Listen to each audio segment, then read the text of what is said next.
Lord Acton once said, and I quote, "A leader appointed for the citizen may govern the citizens, but a leader selected by the citizens must answer to the citizen." This powerful statement reflects on today's motion, and today I have mounted this podium to present my argument under this statement. With this, greetings to the otherwise bold and just panel of jury, spectacular timekeeper, co-debaters, fellow students, ladies and gentlemen, all other protocols duly observed.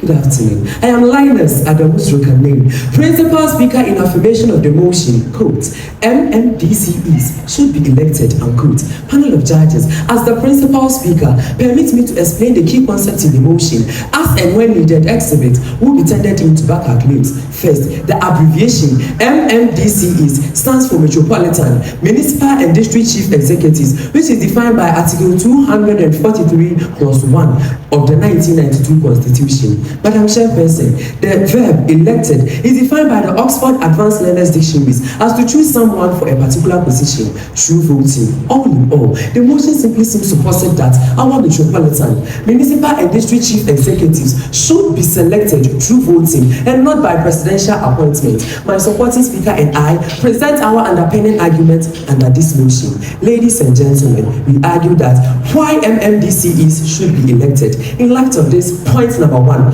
we support the motion because we believe that the election of MMDCEs will solve the winner takes it all crisis in Ghana. Panel of judges, the political leaders turn local leaders into a gift for their partners. However, when MMDCs are elected, then it means that our leaders and our traditional leader system will be managed carefully. The chair, they turn this into a reward packages for political soldiers. Ladies and gentlemen, an empirical evidence on 8 January 2026, the President of the Republic of Ghana, John Dramani Mahama, revoked the appointment of all MMDCEs under the previous government with immediate effect. That is not all.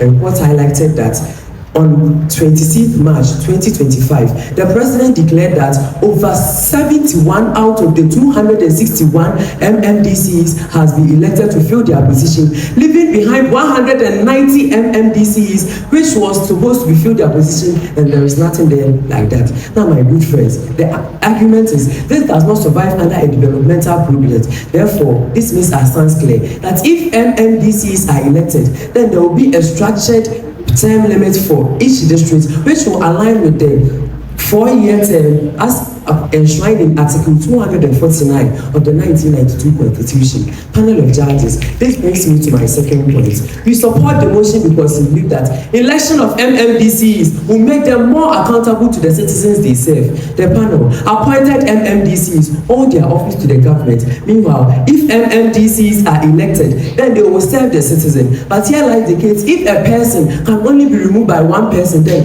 they shall or they answer to the question of that individual who can remove them. That is the MMDCEs and the government. Now, Dr. Peter, the Constitution of the Republic of Ghana, in the Article 240+2E, promises us that we can ensure the accountability of our local government authority.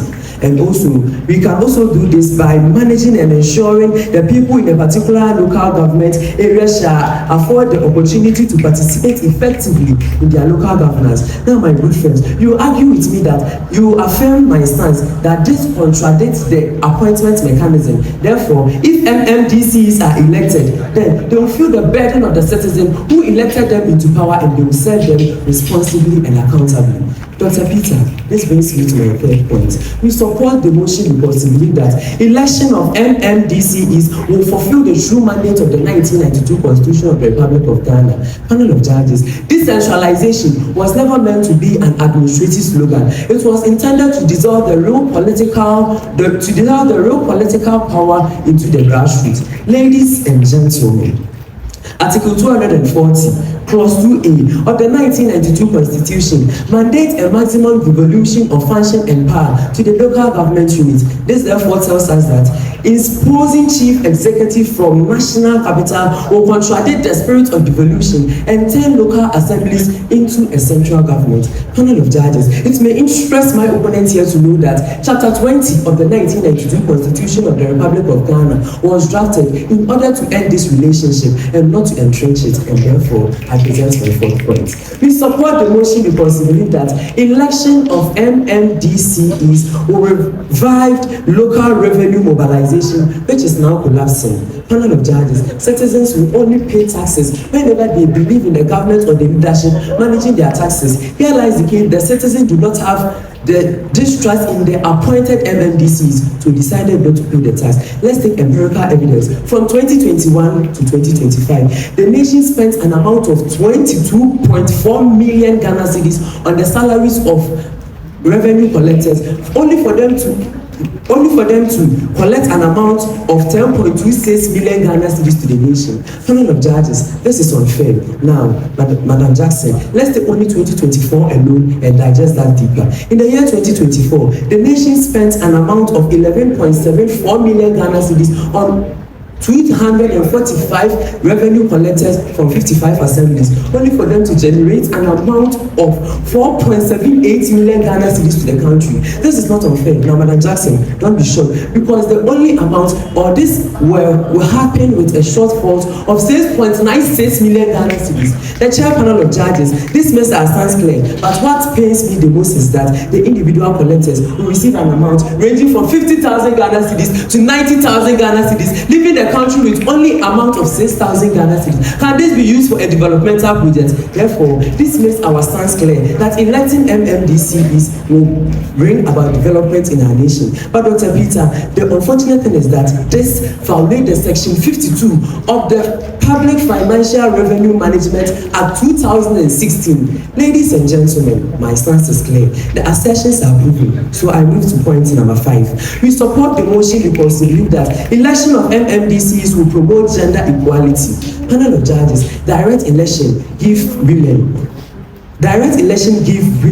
and also all citizens the power to engage in the local executives. This prevents them from depending solely on the appointment mechanism. The chair of the House, speaking at the Ghana launching training arrived for female district executives, the Deputy Minister for Local Government, Chief Sansi and the Religious Affairs, Honorable Retana Abete Sir, stated that only 30% out of the 261 district assemblies are for women. I mean, only 30 women are occupying the MMDCE position. But I'm asking, is that fair? This is why in the 2025 State of the Nation's address, the President of the Republic of Ghana, John Dramani Mahama, stated that his administration will feature the gender equity empowerment. This is to empower the women in the administration of the government. Panel of judges, at this juncture, permit me to seize this moment to dismantle some bold but baseless assertions my opponents may mount this podium to assert. They may quote Article 243 of the 1992 Constitution of Ghana and say that election of MMDCEs is a constitutional mandate, but they should forget about the human and then remember Article 290 of the same article, which states that in case of democratic revolution, there should be an amendment. This means that the Constitution is not a Bible, of which no one can amend. Therefore, we can amend the Constitution in order to elect our MMDCEs. My opponents may again assert that locals are not educated to elect good leaders. If they assess to, then they've shown an insult to all the citizens in our country. Because how can you say that locals are not educated? Meanwhile, our locals elect our MPs, our assemblyman, our president, and many others who go through electoral process. Panel of judges, my opponents may again assert that the appointment of MMDCEs the appointment of MMDCs is enshrined to the central government. Therefore, the appointment of MMDCs is a necessity. Panel of Justice, if they say so, then it means they're relying on a passive, on a central government substitute, create a cultural and a dependency with a stigmatization. Now, Dr. Peter, elected local executives are forced to think like CEOs. The chair of the House, this measure stands clear and evident. Panel of Judges, at this juncture, I therefore call on all and sundry to rise in one accord with me as we strongly, firmly step into the future by appointing our MMDCEs, not to debunk the fallacious arguments of my opponents, but to step into a future of our own benefits. I bow. Elections in Ghana have given us political vendettas, toxic polarization, and deep social division. Why on earth would we want to take the exact same political poison, pack it into a syringe, and inject it into the veins of our peaceful towns and neighborhoods? The chair, respected judges, our precise timekeeper, fellow debaters, our hard-working organizers, esteemed teachers, honorable members of the House, all protocol duly acknowledged. I am Louisa Tambo, and the principal speaker against the proposition, quote and unquote, MMDCEs should be elected. The chair, before I commence to the points in support of my stance on the proposition, I implore you to permit me to explain some of the terms inherent in the proposition. Honorable judges, MMDCEs stand for the Metropolitan, Municipal, and District Chief Executives. According to the Merriam-Webster Dictionary, elected means to be selected by vote for an office. To put it simply, the chair, the proposition therefore means that the Metropolitan, Municipal, and District Chief Executive should be voted for through organized election and not by appointment by the President. My honorable judges, it's upon this premise that my supporting speaker and I stand to vehemently oppose this proposition. I therefore seek your indulgence to rebut the lies my opponents too dare to perpetuate. They said we will affirm mechanism. Please, we're not going to talk about mechanism here. Now, they talk about accountability. What do you know of accountability? When you know very well that there are several MPs who were voted on by their constituents but do not even visit their people before going to the parliament. While accountability to the local electorate sounds ideal on paper, electing MMDCs will actually lead to total breakdown of state coordination. Your argument is outdated, so let's start examining my arguments against the above proposition. My first point is that election of MMDCEs will deadlock national policy and turn implementation into sabotage. The chair, Ghana is one republic, one sovereignty, one people, and one president accountable to the whole nation. Article 1, Clause 1 of the 1992 Constitution of the Republic of Ghana tells us that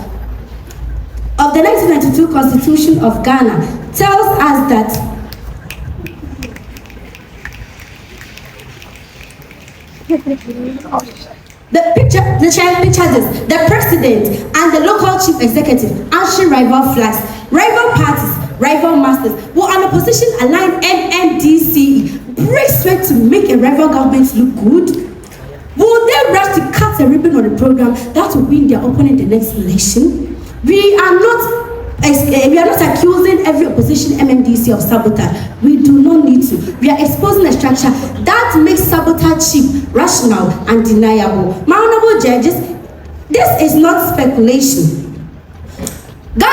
This is not speculation.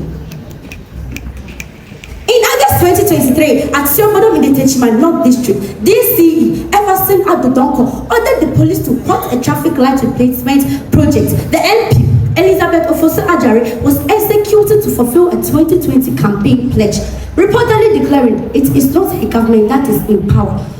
The standoff produced clashes between the two official supporters.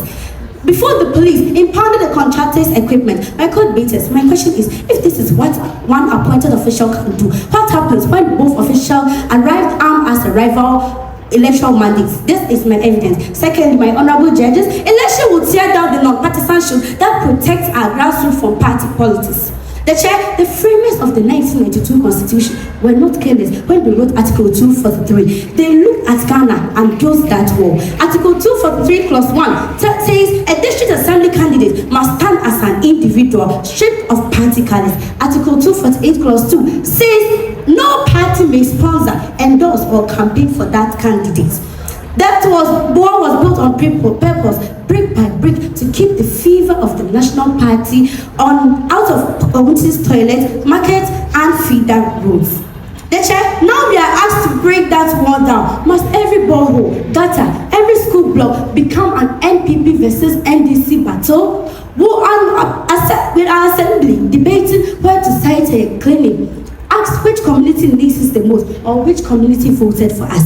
Will neighbors who has found side by side suddenly eye each other as a rival partisan because an election forced them into proposing crimes? The chair, Ghana has already tried to tear down this wall and flinched. On 20th February 2019 and 28th May 2019, the then NPP government laid constitution amendment bills to strip out the Article 55 plus 3 and Article 243 plus 1 protection and permit permission local location with a companion referendum scheduled for 17 December 2019. On 1st to 2nd December 2019, President Akufo-Addo withdrew the bills and cancelled the referendum outright. Attorney General Gloria Akufo cited that there was lack of broad national consensus. The question is, if even the government that proposed this reform could not convince the nation to touch that wall, what, honorable judges, has changed since? This is my evidence. The chair, my third point is that election of MMDCEs will drain a strained economy for uncertain democratic return. My honorable judges, democracy is not free, but neither is it a bottomless well. Every city depends on ballot, transport, security details, and collation of sheets of an MMDC election is a city that will not rehabilitate a leaking classroom, will not equip a clinic, will not tie a single pothole ridden feeder road. We should not exaggerate what the Electoral Commission has not yet produced, but must ask plainly, what are we sacrificing this fund for? My dear judges, the bill for the current system is already staggering. For the 2023 district level election held under the non-partisan system, guess what? The Electoral Commission paid 69,164,842 Ghana cedis, 11 pesos to 116,211 temporary officials alone, before counting materials, logistics, security, and collation. This is the floor, not the ceiling of what Ghana already spends to run only the assembly members' electoral exercise. There is insufficient data to verify the specific total, and that silence in itself should give us a pause. This is my evidence. Fourthly, my honorable judges, election of MMDCEs will compromise national security by confusing the chain of command. Honorable judges, when trouble breaks out, a chieftaincy dispute turns violent. A flood swallows a community. A communal class spirals out of control. Ghana does not have a luxury to debate. It needs one chain of command acting fast. The MMDC chairs the District Security Council for precisely that reason, to fuse knowledge with immediate authority. The chair, now imagine that elected MMDC, freshly elected, weighing a particular unpopular national security directive against the ballot box that put them in office. Do they act or do they calculate? Do they protect the citizens or do they protect their base? In an emergency, hesitation kills. My honorable judges, we are not claiming that MMDCE will automatically defy the center. The law may yet constrain them. But we are asking the harder question, why build ambiguity in the chain of command when ambiguity has a body count? The chain of command is real and it is in flux. The Security and Intelligence Agencies Act 1996 at 526 Section 8 names the DCE as the Security Assembly Council. The question is, will the MMDCE, who is not on the government side, not wait for what will happen for the government to be unpopular? This is my evidence. So my fifth and final point, the chair, if MDC's election fails to address the real problem, which is fiscal decentralization, not the method of selection. My honorable judges, here is a question no campaign poster will answer. Can ballot paper build a hospital? Can an election certificate pave a road? Changing ways of how MMDC's enters office does not add a single city to Assembly's account. If the elected MMDC inherits the same staff budget as the appointed one, what exactly has the Grand Democratic achieved besides a louder campaign and a bigger bill? My dear judges, Article 252 promised district assemblies not less than 70% of the National Revenue Fund through the District Assembly Common Fund. The question is, does this money come at all? And if it comes, does it come on time? The real question Ghana refuses to confront is whether the local government is predictable, adequate, protect resources, and no election. However, lowly contest can change that arithmetic. My honorable judges, picture the newly elected MMDC who swept in with 70% of the vote, standing before an angry constituent with no money to fix the drain, the road, the school. Will the size of that mandate fill the treasury? And now, electorally exposed, elected official promising more and delivering the same nothing. The question is, if Ghana cannot even guarantee the money the Constitution promises, what confidence? Thank you. The Vice Chairperson, Vice and Amiable Panel of Adjudicators, Heads of Schools present, Organizers of Lampron High School Debates, accurate timekeeper co-debaters, fellow students, ladies and gentlemen, representing T.I. Ahmadiyya Senior High School Kumasi today, I am Irham Mashu Chalma, a bold and an eloquent supporting speaker speaking firmly for the motion before the House today. Quote, MMDCEs should be elected, unquote. The chair, as my ideal principal speaker, has already clarified the key terms embedded in the motion. Primary as a supporting speaker permits me to buttress our stance with more points. In light of this point, says the chair, we support the motion because election of MMDCEs will eradicate local financial malfeasance. The chair, appointed officials operate without any meaningful check, and the figure shows exactly what they produce. For instance, a 10-year assessment of the Auditor General's report on District Assembly's account found irregularities amounting to 242.84 million Ghana cedis and still rising. The chair, between 2020 and 2024, more than 452 million Ghana cedis was lost, with irregularities jumping to 205.9 million Ghana cedis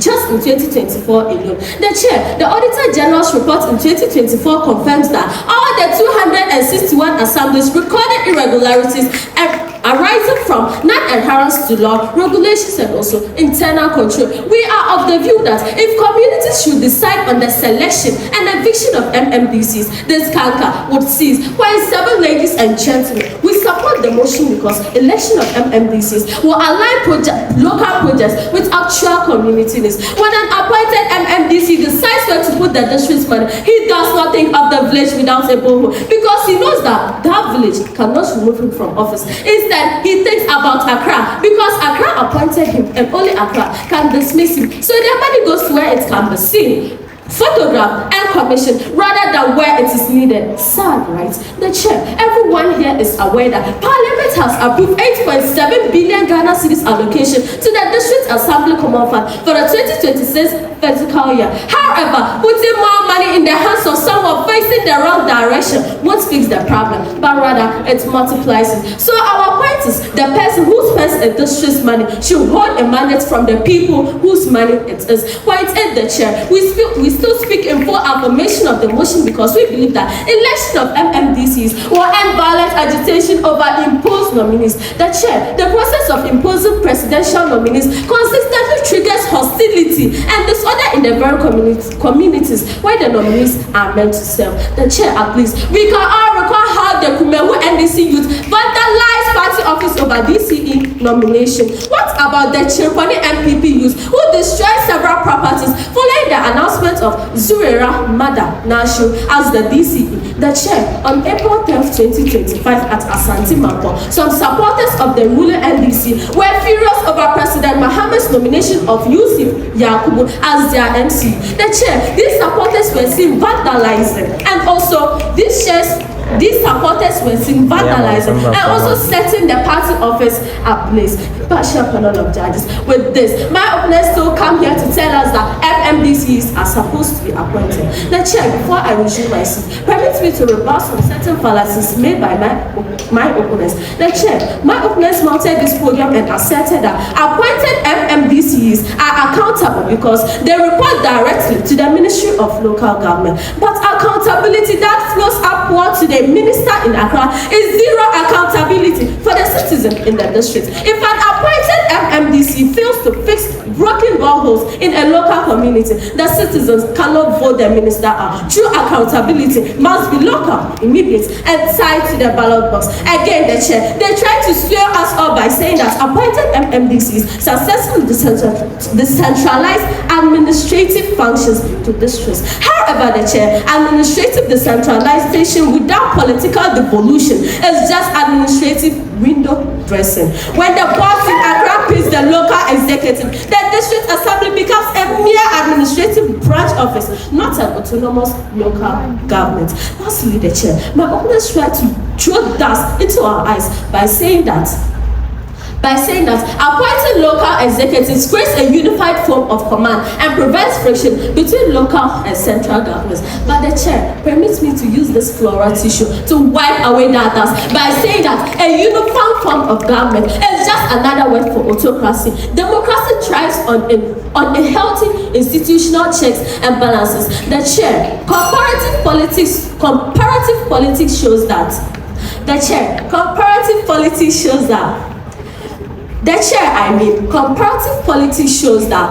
Comparative politics shows that decentralization or appointed MMDCs use. Thank you, the chair. A transport successfully if 261 different passengers are all trying to grab the steering wheel to steal to their own villages. Such will be our situation as a country if we try to elect our MMDC. Ghana needs one coordinated direction under one president, not a chaotic government traffic jam created by elected local executives. The chair, esteemed adjudicators, precise timekeeper, co-debaters, and hard-working organizers, respected teachers, honorable members of the House, all protocols fully acknowledged. I am Kudio Kingsley John, and I rise as the supporting speaker against the opposition. Quote and unquote, MMDCs should be elected. I greet you all. The chair, I felt very appalled when I heard my fellow debater in favor of the proposition said that they mentioned something on cubing the winner takes all system. But my opponent, allowing opposing on independent candidate to win executive seats at the local level will not cure the winner take all syndrome. It will simply decentralize the replicate and exact political welfare on that district level. Local assemblies will become permanent proxy war zones where the elected opposition executives spend their entire term fighting the central government instead of developing the community. My esteemed adjudicators, throwing tantrums are not the same as saying the truth. So, we should be very circumspect in dealing with and listening to such people. My honorable judges, since my principal speaker has already dealt extensively about the meaning of the proposition, I will implore you to permit me to proceed with my point to buttress what my principal speaker said. My first point is that MMDC election will paralyze governance with endless friction between MMDCs and the members of parliament. My honorable judges, there will be two elected officials, one district, one court of political credit. The MP says, I was elected by the people. The MMDC, now armed with a fresh elected mandate, says, so was I. Who then actually speaks for that district? Who cut the ribbon? Who claims the road, the school block, the market? My dear judges, what happens the moment an ambitious MMDC eyes that very MP parliamentary seat? Would the MP cheer on a project that makes future rival more popular? Would the MMDC happily let the MP take credit for what the assembly delivered? Developments in that climate stops being about that people and start being about who gets the photograph. None of these makes conflict in a big table. Good rules and good faith can still hold the line. But why manufacture rivalry we do not yet know how to referee? My honorable judges, this war is already being fought by appointed officials. In September 2025 at Kwabin, it's West, MP laureate Koko Asante was blocked from commissioning an astronaut facility she had personally lobbied to build. After the DCE deployed personnel described as national security operative to disrupt that ceremony.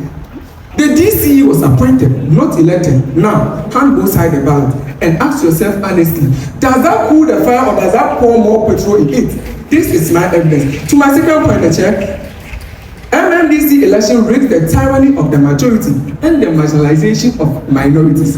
To some people, one vote sounds like a purest justice until you are the minority who never wins. In a district carrying several ethnic, religious, and social communities, what stops a numerically dominant group from capturing the MMDC's chair, election after election, generation after generation, and what not incentive that a candidate have to answer a small community needs when quoting the largest block is enough to win comfortably? Honorable judges, democracy must answer two questions, not one: who has the vote and who does not, and how will the second group's voice survive the first group's arithmetic? An MMDC election that cannot answer that question is not an upgrade in representation. It is majority rule in minority. It is majority rule with minority silence built in. A case in point is where we associate the NPP for the Ashantis and the Ewes to the NDCs. This is my evidence. To my third and final point, the chair, election of MMDCs will trap local governance in endless campaign cycle at the expense of everyday development. The chair, from the very first day in office, an elected MMDC will be counting down to the next election, not because they are dishonest, but because that is what elections do to every elected people everywhere. Will the urgent but invincible drainage project lose out to the flashy but unnecessary one that photographs were during polling day? Will scarce resources change community with the most swing voters rather than the community with the greatest needs?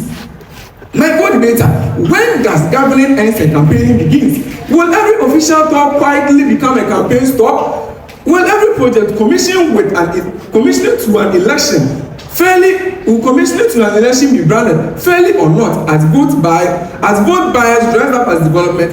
Ghana already lives in this anxiety in national politics. Why must we invite it into every district every year on top of what we already endure? In conclusion, my honorable judges, let us stop pretending these debates is as should the people choose the MMDCs. Of course, people should be heard, but hearing them is not the same as handling them the reform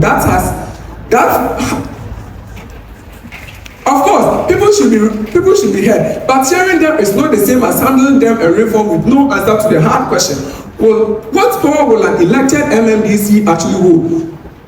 Who will bankroll the campaign? Who will protect the minority when the majority always wins? Who will resolve the standoff between the president and an elected MMDC, or between an MMDC and the sitting MP? Who guards the national security when local politics gets in their way? Where does the money come from when the district assembly common fund itself has already been capped, litigated and fought over?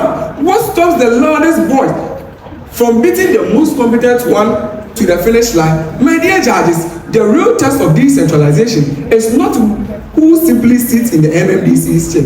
It is whether the chair comes with the institutional capacity, the financial muscle, the administrative competence, and the political maturity to actually deliver for the people who elected, appointed the person sitting in it. Until Ghana can answer that, the loudest slogan in this debate is not power to the people, it is buyer beware. I rest my case. Thank you. Madam Chairperson, the MCCE, a beautiful presentation deserves a beautiful summary. I have mounted this podium once again to present a decent summary of the cogent points my supporting speaker and I raised in affirming the motion quote: MMDCEs should be elected. Point 1, we argue that election of MMDCEs will solve the winner takes it all crisis we face in Ghana. Point 2, we argue that election of MMDCEs will make the leaders accountable to the citizens they lead. Point 3, we argue that election of MMDCs will fulfill the true mandate of the 1992 Constitution. Point 4, we argue that election of MMDCs will refuel local revenue mobilization, which is now collapsing. Point 5, we argue that election of MMDCs will promote gender equality. Point 6, we argue that election of MMDCs will eradicate local financial malfeasance. Point 7, we argue that election of MMDCs will align to the local project with actual community needs. Point 8, we argue that election of MMDCs will end the violent agitation over import community nomination. Panel of judges, at this juncture, permit me to rebut certain fallacies my opponent may mounted this podium to assert.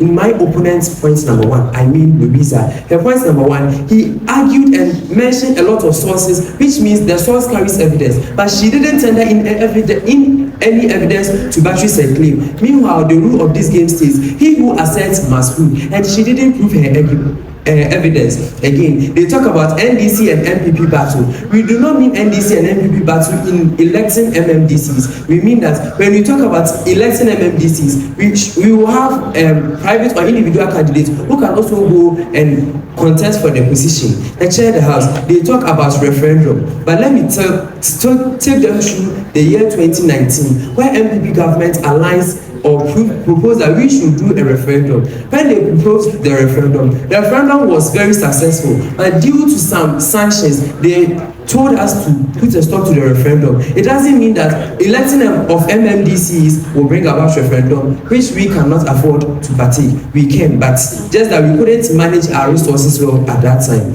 Panel of judges, my opponent quoted a lot of articles from the constitution. Meanwhile, they did not tender in the constitution, or let me say, they did not talk about the constitution. Example, I said article 240 plus 1 of the 1992 constitution. Instead of her saying 1992 constitution, she just said article.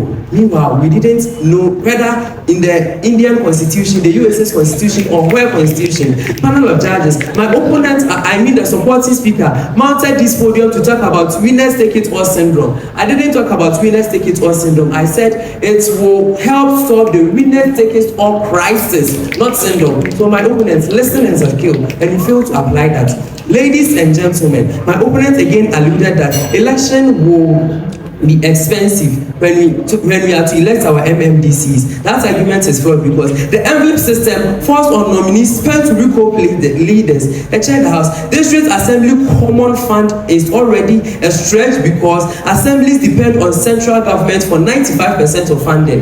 Ladies and gentlemen, election is a one-time cost for every 4 years, and corruption, or let me say corruption from appointment of MMDCs is daily. Ladies and gentlemen, let me refresh our minds with the MPP government in the year 2016. They proposed that we should elect our MMDCs instead of appointing them. They did not just end it there. In the year 2019, they published it, or let me say, they gazetted it in the country's document on election of MMDCs. That didn't end there. In the year 2024, in the manifesto of the NDC government, they also introduced the election of MMDCs, meaning that the two parties, the NDC and the MPP, we call them opposition parties, affirm our stance that we should elect our MMDCs. Now, that is not all. Mr. Kwesi Prempeh, who is the chairperson for the Constitutional Review Committee, also affirmed our stance, saying that we should amend Article 243 plus 1 of the 1992 Constitution in order for us to be able to elect our MMDCs. Now, the chair, if all these strong bodies of the country affirm our stance, how on earth will my opponents argue that election of MMDC is a fallacy at this juncture? I call all and sundry to rise in one accord with me as we strongly, firmly elect our MMDC for a development in the nation. Thank you. My opponents, we did not say that appointing MMDCs are going to be accountable. That is the point you raised, not us. Again, I presented my evidence for my first point. Now, we did not say that election will be expensive. Next time, make your listening well. And now, listen, you can't come here with your own exaggeration and say my supporting speaker and I raised those points. Now, the chair, I stand on all existing protocols. I therefore take all the points my supporting speaker and I raised. 1. MMDC's election could create institutional deadlock and policy conflict between the central government and local executives, especially when the president and MMDC belong to the opposing political camps. 2. Electing MMDCs could destroy the non-partisan nature of local governance by extending national party rivalry into district and communities development center.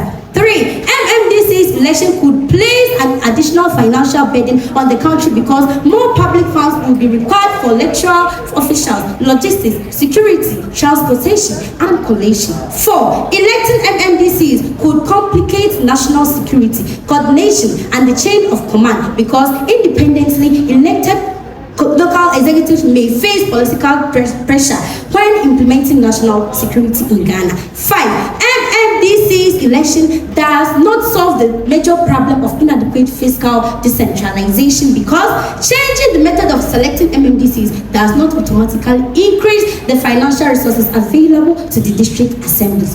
6. MMDCEs could intensify rivalry between MMDCEs and members of parliament because both officials will possess electoral mandates and may compete over political influence, development projects, and public recognition. 7. MMDCEs election could lead to majority domination and the marginalization of minority groups in districts where one ethnic, religious, social, or political group has a numerical advantage. 8. Electing MMDCs could create endless campaign cycles at the expense of development because local executives may focus increasingly on re-election, political visibility, and projects that attract votes instead of long-term community needs. Now, rebuttals. My opponent talked about reducing grassroots friction. Elections do not eliminate friction, then they multiply it exponentially. Introducing highly competitive, high-stakes local executive election will split families, chieftaincy lines, and neighborhoods into permanent, bitter political factions, creating far more long-term social unrest and localized electoral violence than the occasional brief rejection of a presidential nominee. Now, my opponent, please, next time when we are speaking, listen attentively. Don't come with your own written, exaggerated rebuttal and come here and say my supporting speaker and I raised it. Meanwhile, we never said something like that. Thank you.